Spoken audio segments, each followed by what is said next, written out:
Boo! Jump scare.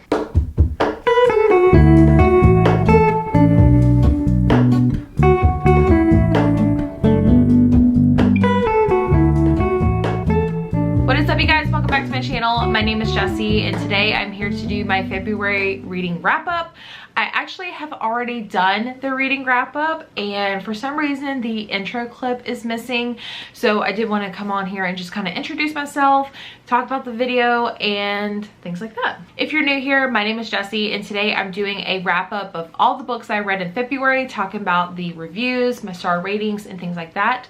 So please continue watching, and if you haven't already, please subscribe to this channel. Before we jump into the video, I do want to do my YouTube members shout out, and that is going to be both of the Lauras that are part of the Paw Print Pals. So thank you so much, ladies, for all your love and support. So if you didn't know, I did launch my YouTube memberships, and with a few extra dollars, you can actually support me and be a Paw Print Pal, where you get exclusive content, some behind the scene footage, and also you get to see my videos like this one at least 24 hours in advance. So thank you so much, ladies, and let's go ahead and jump in the video. All right, so welcome to Goodreads. So if you ever wanted to be like a friend or follow my reviews, the link to my Goodreads profile is always listed down in the description box. But let's go ahead and talk about the books I read in the month of March. So if we go over here to my books, so I actually have a monthly wrap-up like bookshelf. I think I'm going to utilize this. So I literally put every book that I read in the month of February over into this bookshelf. So here are all the books that I've read. We'll go ahead and talk about the star ratings, reviews, and things like that. The first one that I want to talk about is going to be the Improbable Meet Cute series, because I feel like that's just going to be clustered together. My review for all of them is kind of the same. I literally copy and pasted the book, but since it's part of a collection, I kind of like broke it down a little bit. So this one is The Improbable Meet Cute. It is by Christina Lauren, which I have like not the best time with Christina Lauren books, but I actually rated this one 5 stars, if you can believe that. So on February 14th, an accidental email to a stranger opens the door to an unexpected relationship in a captivating short story by the author of The Honeymooners. So basically you have our two main characters. They're emailing. It's over a lifespan of like several years, and they always email each other on Valentine's Day, and it's such a cute and wholesome. And I will say this is my favorite out of the collection. The next one was The Worst Wingman by Abby Jimenez, which if you know me, I love Abby Jimenez. So this one I rated 4 stars. Yeah, this one was almost a 5-star, but just not quite there. It's about Holly, who's dealing with an impending death from her grandmother and reeling from a bad breakup. Basically, she gets a card on Valentine's Day left on her windshield, and it's someone was leaving it there on a white Honda, which is a very common car, and he left it on the wrong car, so it's kind of a love story between them two. All right, moving on to Rosie and the Dreamboat. This one I gave 3 stars, and I think that this one was really funny, but it just wasn't enough to get like a higher rating from me. But this one's kind of hard to explain. This one was about Rosie and her sister, who have a very weird dynamic. They decide to get pampered at a day spa, have like a total like Valentine's Day. And basically there's like some sort of like flotation device that kind of looks like a toilet in a way. And Rosie gets trapped in it. And so they have to call the fire department, and basically the firefighter, the Dreamboat, and Rosie are like talking through this like, this encapsulated like tank or whatever. And it was really cute and funny, but like just okay for me. All right, moving on to Drop, Cover, and Hold On by Jasmine Gilroy. This one I also rated 3 stars. This one is about a woman who walks into a pastry. She loves this pastry so much, but like she gets really bad vibes from the owner. And as she's walking in, they have a little banter back and forth because she missed the Valentine's Day like treats and stuff like that. And then an earthquake happens, and they're kind of like trapped in this place. And so it was really cute. It's very insta-lovey, but it was just okay for me. The next one is With Any Luck by Ashley Poston or Poston. I gave this one 4 stars. It's really, really cute. It's kind of different than what I thought I was going to get from Ashley Poston, but like I really, really enjoyed it. And again, super short. So this one kind of has that good luck Chuck trope where, you know, you date someone, you kiss someone before, and then you break up, and then they go off and find their soulmate. So it has that trope, which I thought was really good.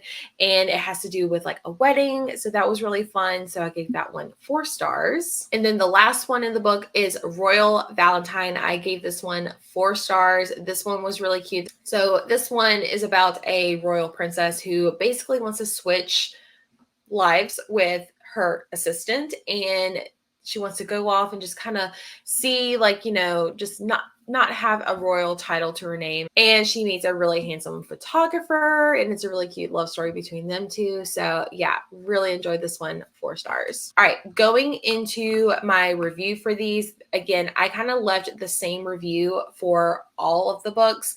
So just because they are part of a collection. So my review says, read the Improbable Meet Cute series for the X's and O's readathon and found the collection as a whole to be quite enjoyable. I would recommend these to either by themselves or as a whole. Perfect for a Valentine's Day readathon because we did read these for X's and O's. Exception to the rule, 5 stars. It was my favorite. Worst Wingman, 4 stars. Rosie and the Dreamboat, 3 stars, which was my least favorite. Drop Covered Hold On was 3 stars. With Any Luck, 4 stars. And Royal Valentine was also 4 stars. Okay, now that we got that collection out of the way, let's talk about the other books that I read. So the first one I want to talk about is You with a View by Jessica Joyce. I was so excited to read this one, and I'm very sad that I only ended up giving it 3 stars. This one has like a road trip vibe. It's got like social media in it, kind of like enemies to lovers as well. This one is about a woman who finds out that her grandmother who passed away actually had a like secret lover before she married her grandfather. And of course she's passed away. So she actually created a viral TikTok. It went everywhere.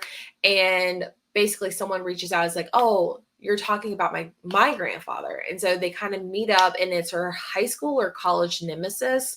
And it's a really cute love story and a road trip between them two.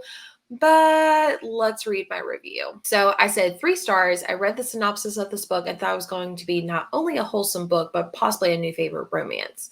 I felt like the actual plot took longer than it needed to get the story going. I wish the beginning had been more condensed a little bit because, to be honest, I just didn't care enough and wanted the romance to start. The romance was hard for me to root for. I felt like the characters just weren't meant to be, but I did enjoy the story as a overall. So 3 stars. All right. The next one is Before I Do by Sophie Cousins. This is the blind date with a book pick that I had from Justin. And basically this one has like a sort of love triangle. So you have our main character, Audrey. She is she's getting married, and you know, she's so excited to marry her fiance. I think his name is Josh. Yeah. So as like the wedding is progressing, or as the wedding festivities are going before the actual wedding, Josh's sister brings a +1, and it happens to be Fred, who is the one that got away. So now she's questioning, do I marry Josh, or do I see what could have happened with me and Fred? So let's go to my review. I said 3 stars. I think this book was not meant for me to read at the time that I did. I found myself not fully invested in the story or the characters and found myself just pushing through so I could move on. I do think the story was good, and I hate that I continued versus putting it aside for when I was going to be in the mood. I am admitting that this is a me problem, not the book at all. This is still a book I would highly recommend for others. This is my first book by this author, and I will continue to pick up others by her. I think this book solidified that I'm not into love triangles, so that is something that I'm taking as a learning opportunity. So yeah, don't think I don't think love triangles are for me. So those were my two other 3 stars. Now we're moving into like the 4-star territory. So the next one is The Clinic, which this was the Sleep When I'm Dead book club pick for the month of February. So it was me, Hope, and Heather. Not only did we read this book for the book club, but we also got to interview Kate Quinn herself, which is super exciting. So if you have not watched the discussion or seen the author interview, definitely recommend checking that out. So The Clinic follows a woman named Meg who's struggling with not only addiction, but like her sister, who's a famous, I think she's a singer. If not, she's an actress, but her sister was in this rehab clinic, and it's been reported that her sister has committed suicide. And so Meg not only knows that her sister would never do such a thing, but she feels like there's something up with this clinic. So as an addict, not only is she trying to like solve, what happened to her sister, but she's going to be struggling with her own demons. And this one was just so good. And y'all, I read this one without an audiobook. Like, that's crazy. All right, let's move into my review. So 4 stars. I wanted to say that I actually read this book without an audiobook. Cheers and applause.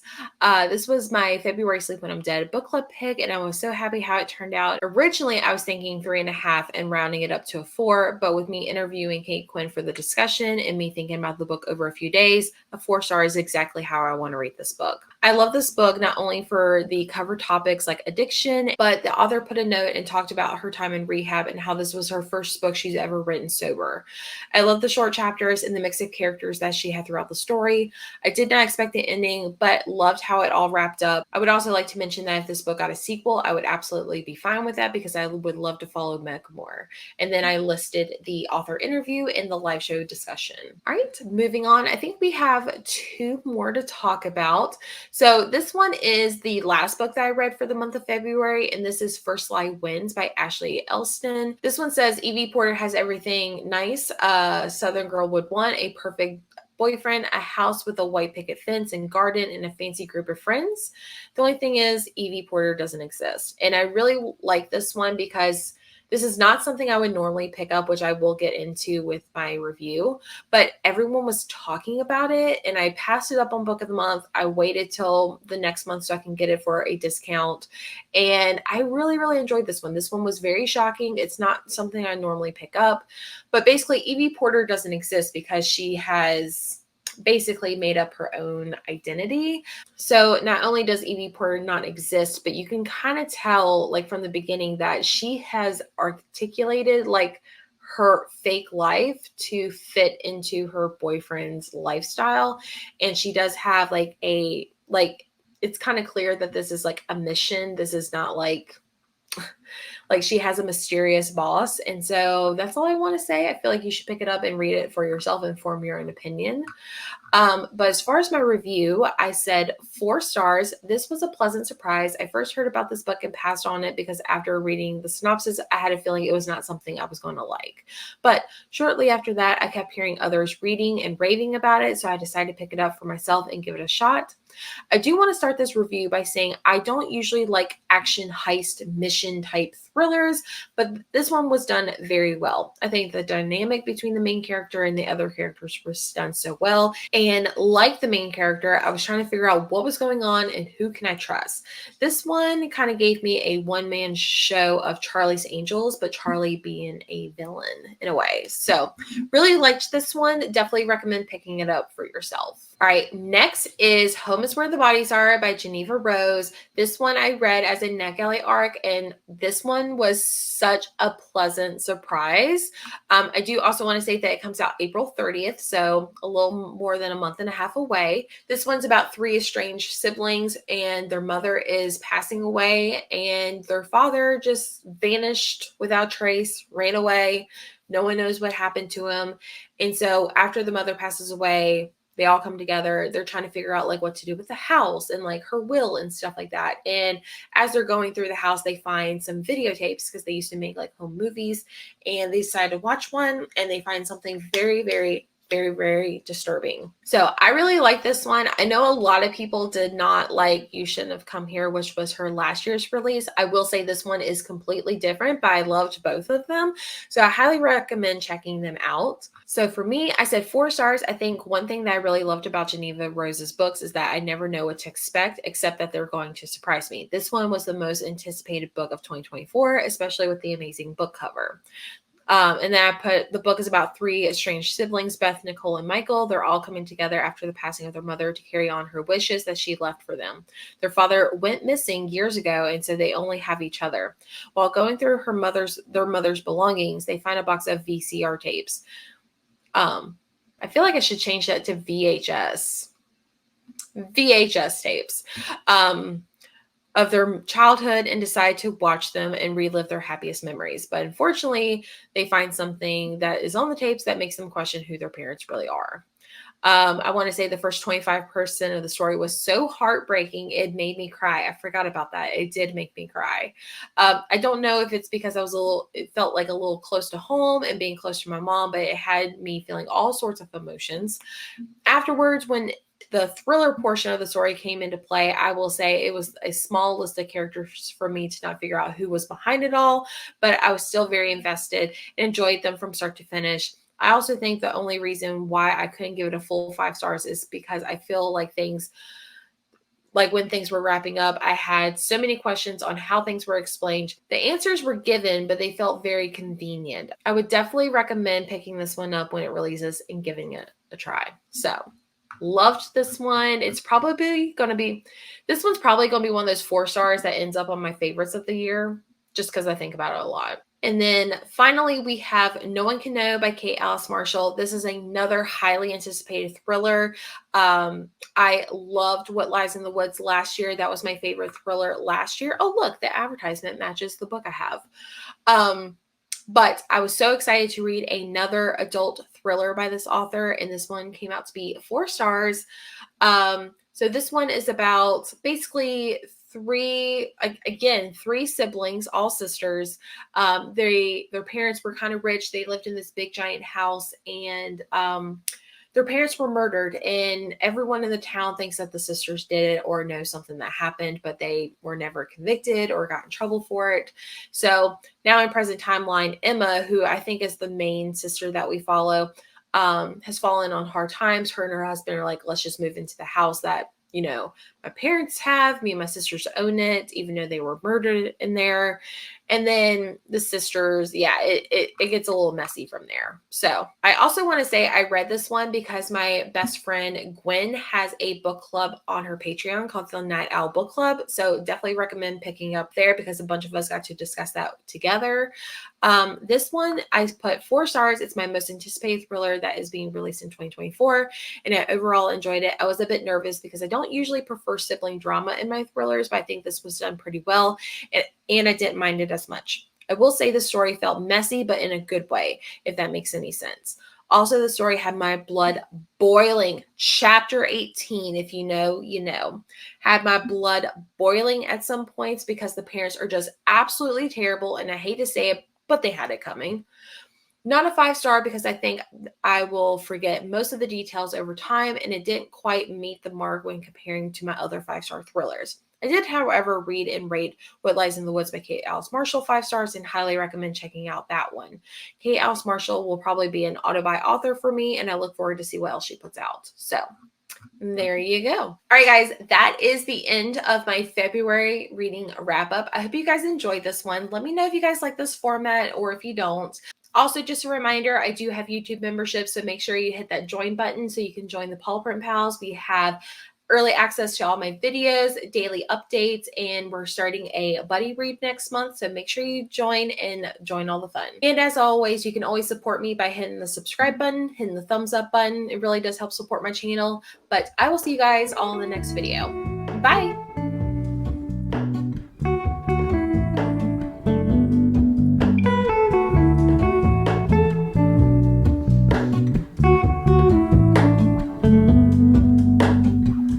Hello, Ramona.